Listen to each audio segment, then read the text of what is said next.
What do you think most people get wrong when it comes to communicating who they are? I would say it's trying to please everybody and trying to get everyone to like them, right? That's a big thing. And it comes down, if I had to teach one key thing about this particular topic, it's the rule of thirds. It's not my rule of thirds, it's the rule of thirds. Have you heard of it? Mm-hmm. The rule of thirds is this, is that out of all the people that you're going to meet along the way, a third of people are going to absolutely love you, like you, right? They're your followers, they're your diehard, and you know who they are, right? They're the ones that are always commenting, your family and your friends. And that's a third of people that absolutely sit in that category, right? They like, love you. The other third of people are going to be on the fence about you. They're not going to like you. They're not going to dislike you. They're probably not even paying attention. It's just oh yeah, whatever. She's okay, right? Neutral. And the last third of people, whether you like it or not, they're going to dislike you for whatever reason, right? Whether that is because of your accent or where you come from, or your, religious beliefs, or where you stand on certain topics, what color hair you have, how tall you are, whatever it is, they're going to dislike you, and you can't change that. And it's always the case, you could be the juiciest peach, but you'll find someone who doesn't like peaches, and that's okay.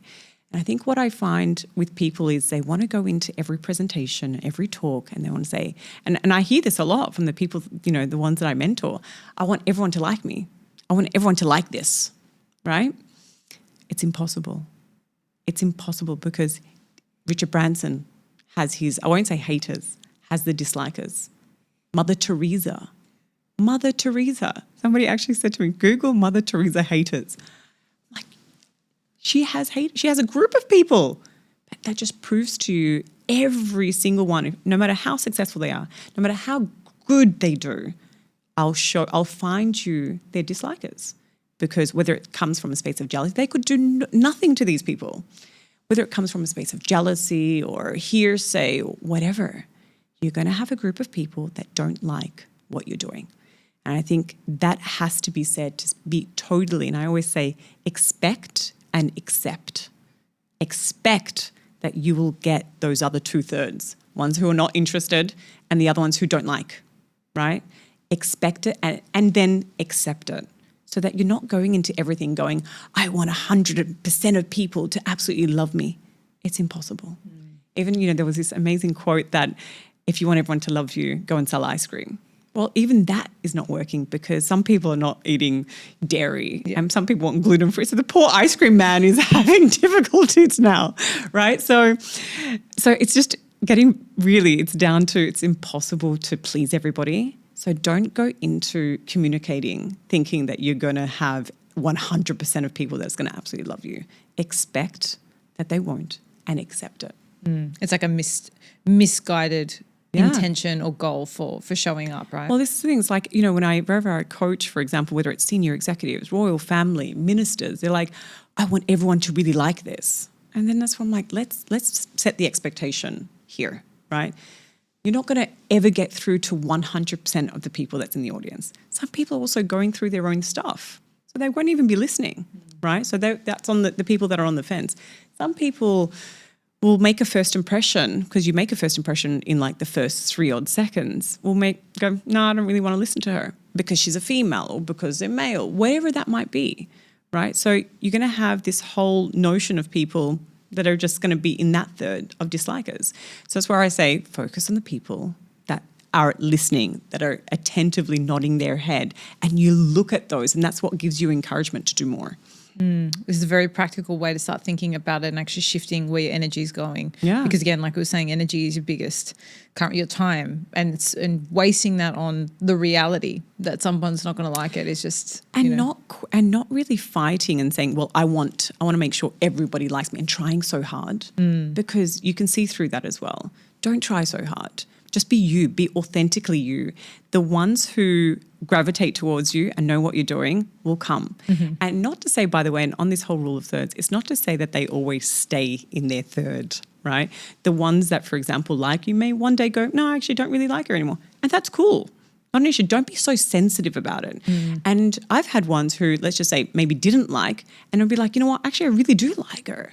And they can switch. And we've all seen this in relationships, even past relationships. I'm sure we have someone once upon a time that we truly, truly loved and liked, and now they're in the dislike third, or vice versa.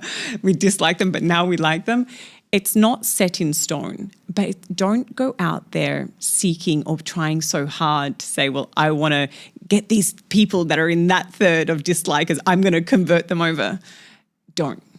That's like a recipe for disaster, because you're going to be so exhausted by it. Just be you and do it really well. How much of this do you think is actually knowing who you are to be able to be authentic? Yeah, it's confidence. I think it plays a big role, because once you truly know your worth and your value, you really don't care about the third of dislikers. You're like, I know that I'm genuine in terms of what I'm doing, right? I'm not hurting anyone with what I'm doing. So if they want to dislike, being so confident to say, it's okay, it's all good, we all have them. And in Arabic, or I would say in Egyptian, we have this word called tuz.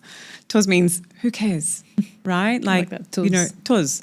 If the ones that, and by the way, a lot of these people who are in the dislike columns, they're usually silent, and they very rarely show themselves. They probably show themselves more so on social media from a fake account, etc. But when they do show themselves, I want everybody out there to realize, be like, that's a third that Shereen was talking about, because it's almost like silent, they're invisible. I remember one guy that I coached, he actually turned around to me, he's like, Shereen, I don't think I have a third of people who don't like me. Everyone likes me. I'm like, really? I'll find you people who don't like you. But it's almost kind of in denial. You do have them, whether you like, and I hate to say it, but whether you like it or not, you do have them. So it's getting back down to not expect and accept. Accept that they're there. Don't focus too much on it. I wouldn't say, like you said, in terms of energy, don't waste your energy on that. Focus on the ones, a third, that are in your like and love, and giving them more content, for example, in terms of what they like, and focusing of giving your time and your energy to them. I suppose that applies in like social settings too, right? Like don't try and be friends with everybody in the room. Focus on the people you're actually energetically drawn to or getting on with. Erica, it applies to everything. It's something that I've been teaching my 7-year-old daughter at school, because it's something I had to actually sit her down and talk about the rule of thirds and talk to her about peaches, and you can be the juiciest peach, because when you think about every year she's going into different classes and she's got different friends, and she'll come back and go, I wasn't invited to this event, or I wasn't invited from this age. So you have to kind of sit them down, and I wish more parents would actually sit them down and give not a reality check, but a realistic approach in terms of relationships, even at such an early age, to say, well, look, you're not going to like everybody that's in the class, and not everyone's going to like you, and that is okay. And not forcing relationships, and not being upset when they're, for example, not being invited, realizing that the rule of thirds really explains it really nice, clearly. There are going to be some that you're going to really gel with and connect with, and that's your pack. The ones who are, you don't really care about, or they're okay, which is fine. And the ones who maybe that don't like you for whatever reason, and that's okay too, because you don't like everybody else. I said, do you like everyone else? And she's like, no, there's that person that maybe I don't like, and vice versa. So having that real talk, I think, with children very early on sets the expectation, especially when they get older and they realize, hey, this actually does exist. You're not going to enter every single room and you're going to like every single person in that room, and vice versa. I think it's a very healthy way to help them understand not other people but themselves, right? It's like an inside out approach as well. Correct. So I think that's awesome.